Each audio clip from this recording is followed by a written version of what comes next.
السلام علیکم ورحمۃ اللہ وبرکاتہ۔ اعوذ باللہ من الشیطان الرجیم، بسم اللہ الرحمن الرحیم۔ رب اشرح لی صدری ویسر لی امری واحلل عقدۃ من لسانی یفقہوا قولی۔ ربی یسر ولا تعسر وتمم بالخیر وبک نستعین۔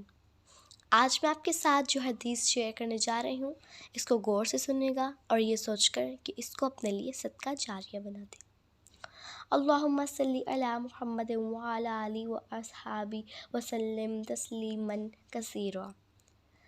نصیحت: شیطان کے داؤ سے ہوشیار رہیں، وہ ہر طرف سے آتا ہے اور وہ ایمان والوں کے دلوں میں برائی ڈالنے میں بہت مہارت رکھتا ہے۔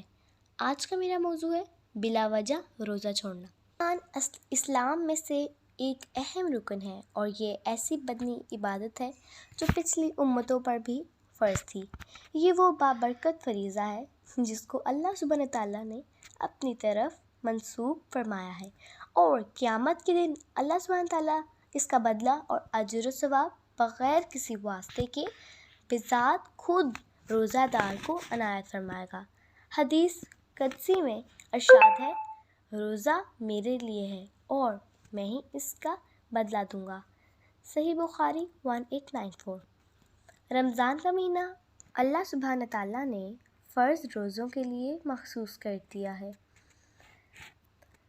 اب اگر کوئی شخص اس مہینے میں روزہ چھوڑ دے تو اس کے اعمال نامہ میں گناہ کبیرہ تو لکھا ہی جائے گا، اور روزہ کے عظیم ثواب اور خیر و برکت سے محرومی کے علاوہ یہ نقصان بھی ہے کہ اللہ روزہ کے عوض اگر عمر بھر بھی روزے رکھے تب بھی وہ فضیلت حاصل نہ ہوگی۔ نبی کریم صلی اللہ علیہ وآلہ وسلم نے فرمایا، جو شخص رمضان کا ایک روزہ بغیر کسی مجبوری کی چھوڑ دے تو اس سے پورے سال کے روزے بھی کافی نہ ہوں گے۔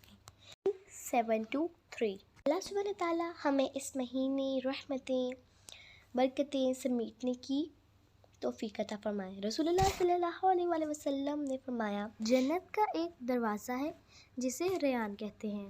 قیامت کے دن اس دروازے سے صرف روزہ دار ہی جنت میں داخل ہوں گے، ان کے سوا اور کوئی اس میں سے نہیں داخل ہوگا۔ پکارا جائے گا کہ روزہ دار کہاں ہے؟ وہ کھڑے ہو جائیں گے، ان کے سوا اس سے اور کوئی نہیں اندر جانے پائے گا۔ اور جب یہ لوگ اندر چلے جائیں گے تو یہ دروازہ بند کر دیا جائے گا، پھر اس سے کوئی اندر نہ جا سکے گا۔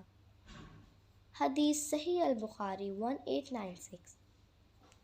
ان اللہ یحب المحسنین، بے شک اللہ سبحانہ تعالیٰ نیکی کرنے والوں کو دوست رکھتا ہے۔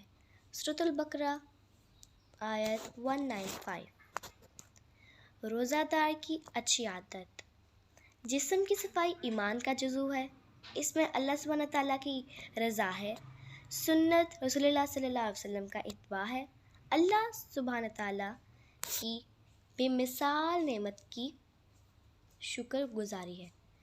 رمضان المبارک کا مہینہ مسلمانوں کے لیے ایسا خاص تحفہ ہے جس کا کوئی بدل نہیں۔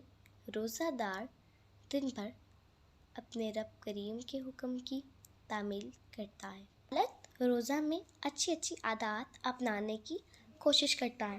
روزہ دار جہاں دیگر اچھی عادات اپنا کر اللہ سبحانہ تعالیٰ کا قرب پانے کی کوشش کرتا ہے، اس میں اسے باقاعدگی سے مسواک کی عادت کو بھی شامل کرنا چاہیے، اس لیے کہ نبی کریم صلی اللہ علیہ وآلہ وسلم نے فرمایا، روزے دار کی اچھی عادتوں میں سے مسواک کرنا ہے۔ ماجہ 1677۔ آپ کے ساتھ ملاقات ہوگی اگلی ویڈیو میں نیکسٹ حدیث کے ساتھ۔ جزاک اللہ خیرہ۔ السلام علیکم ورحمۃ اللہ وبرکاتہ۔